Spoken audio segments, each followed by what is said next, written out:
Hi, today's video is part one of permitted development for loft and roof spaces. So it's essentially what you can have without needing to go for planning permission. I must apologise today, we're going to be using the whiteboard, but we haven't quite got the lighting right yet. We've got the glare from the office windows, so we'll fix it for future videos. Hi, my name's Neil Scroxton. I'm Managing Director of Scroxton Partners and I've been doing loft conversions for years now. We're planners, architects and construction managers, and if you're returning to the channel, welcome back. If you're new to the channel, please feel free to subscribe and tick the little bell below so that you get an update when we put out new content. So you might be sitting at home right now thinking about how you can extend your property, and you may be looking at the budget that you've got to spend and wondering how you can stretch it the most. And I believe that loft conversions are the best way to get good value for money when you're extending your property. You're essentially dealing with a void of space that's already there, and instead of it being uninsulated storage, you're now going to take it into being usable floor space. And the cost of doing that is relatively cheap in consideration to a full house extension, but the value that you're going to add to your property is virtually pound for pound. So the big problem that everyone faces is not knowing what they're allowed to do, either with or without planning permission. And it can be quite a daunting task if you try to look through the government regulations, because essentially what they tell you is what you can't do rather than what you can do. It's designed very much at designers and architects to be able to guide you through it. So the space that you can add within a loft could be anything. It could be a bedroom, it could be a playroom, it could be a study.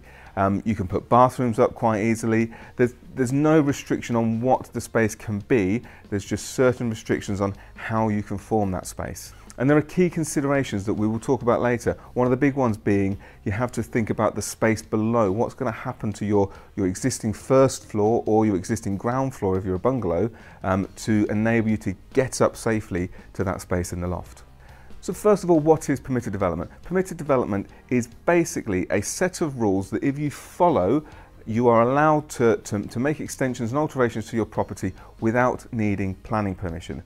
You can go for what's called a lawful development certificate. So a lawful development certificate just is an opportunity for the local authority to agree with you that what you want to do is permitted development, and that can sometimes help when you're trying to sell your property, but it's not a requirement. So there are 8 classes under permitted development that relate to householders, A through to H, and the 2 that are specific for loft conversions and roof alterations are classes B and C. So they're the ones that we're going to talk about over these videos.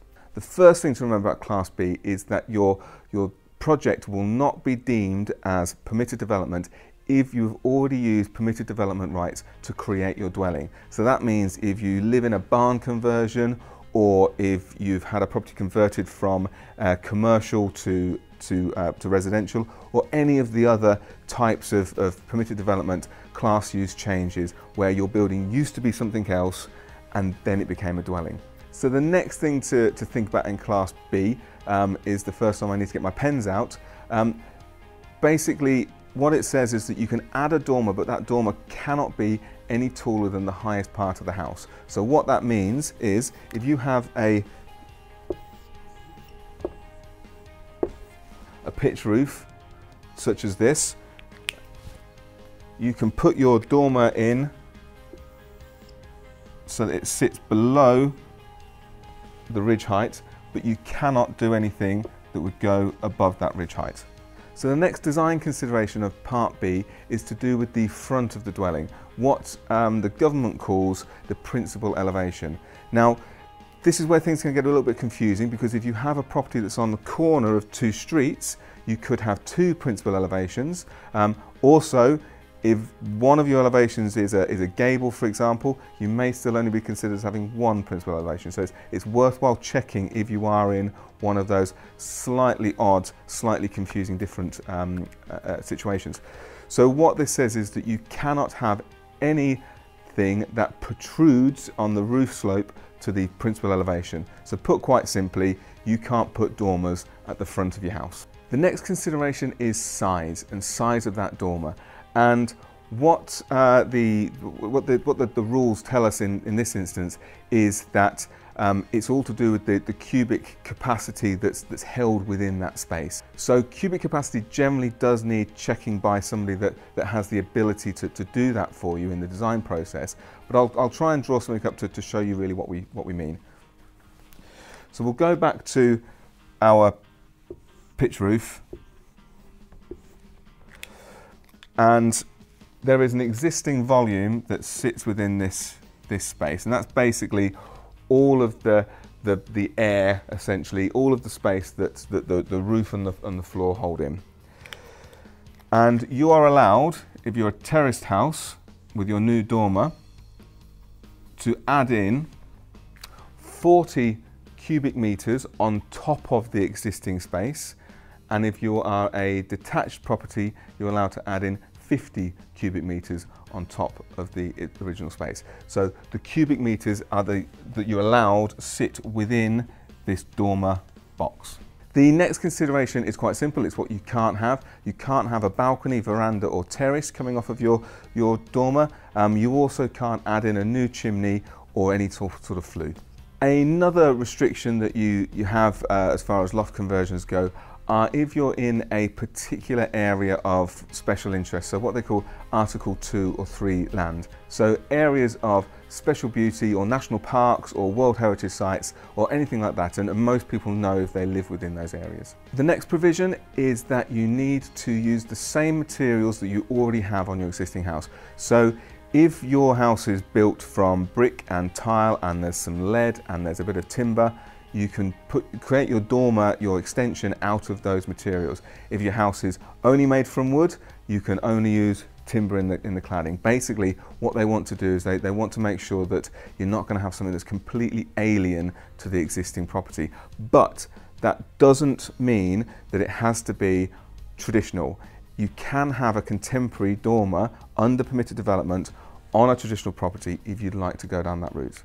Moving on to the next part of Class B, again it is a design consideration. What it essentially says is that the external face of your dormer can't be any more than 20 centimetres close to the edge of the end of the roof slope. So if you were to think about your roof slope and it's coming down where the gutter sits, your new dormer can't be any closer than 20 centimetres from this point.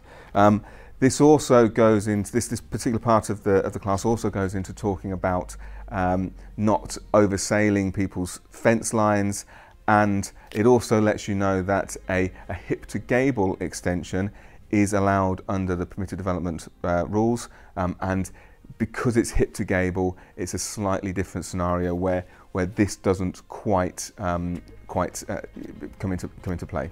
And the last part of Class B talks all about glazing. It talks all about windows. Now, windows to the rear are not really a problem, but windows to the side can be. So what the permitted development rules say is that you can have a window to the side, but it must be obscured.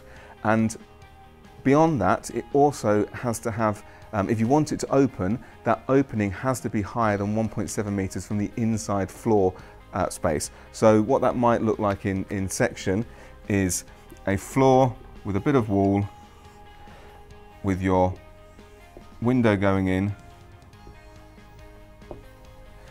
and then at this point at 1.7 metres above the floor ground, that is where you're allowed to put your opening light on the side. But no matter what, the whole area of glass needs to be frosted. So that was part 1 of permitted development to roof and loft spaces.